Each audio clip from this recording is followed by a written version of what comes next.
कहानी नींद के सौदागर।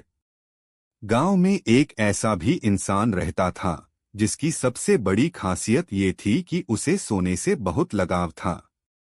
लोग कहते थे, जहां नींद खत्म हो जाती है वहां से उसका दिन शुरू होता है। नाम था हरि। उम्र कोई ज्यादा नहीं, मगर आदतें उम्र से बहुत बड़ी।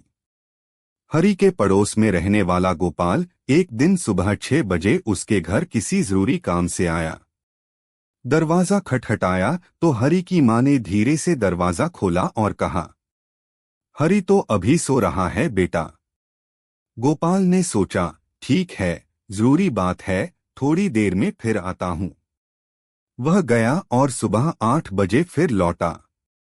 दरवाजा खटखटाने पर हरि की बहन ने दरवाजा खोला और हंसते हुए अंदर की ओर इशारा किया। भाई अभी भी सो रहा है। गोपाल ने कहा, कोई नहीं, थोड़ी देर रुककर फिर आता हूं। 10 बजे फिर लौटा। इस बार दरवाजा हरि के पापा ने खोला और मुस्कुराते हुए बस हाथ से इशारा कर दिया कमरे की तरफ और बोले, कुछ नहीं। गोपाल समझ गया, हरि अब भी सपनों के बिस्तर में डूबा है। फिर भी गोपाल बोला, ठीक है चाचा, मैं रुककर आता हूं। 11 बजे फिर से हिम्मत करके आया। इस बार कोई कुछ नहीं बोला, बस सभी मुस्कुराकर कमरे की ओर इशारा कर देते। हरि अब भी सोया हुआ। गोपाल को झुंझलाहट होने लगी। 11:30 बजे फिर आया।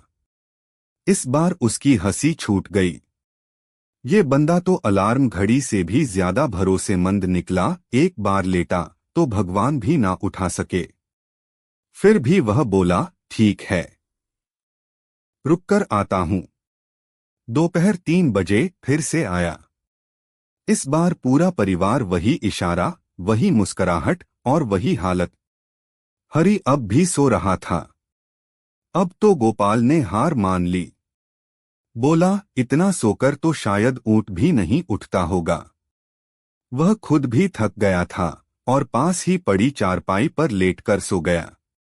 अब शाम के 5 बजे हरि की मां कमरे में गई और देखा कि दोनों, हरि और गोपाल, दोनों बगल में सो रहे हैं, बिल्कुल शांति से।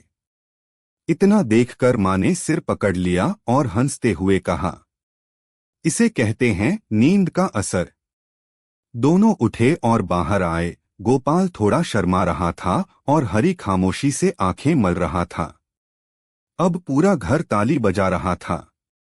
घरवाले कहते थे, अगर कोई रोज काम से बचने की नई तरकीब सीखनी हो तो हरि से सीखो। नींद अच्छी चीज है, पर हर चीज की हद होती है। जो जिंदगी सिर्फ सोने में बीते वो कभी जागने लायक नहीं बनती।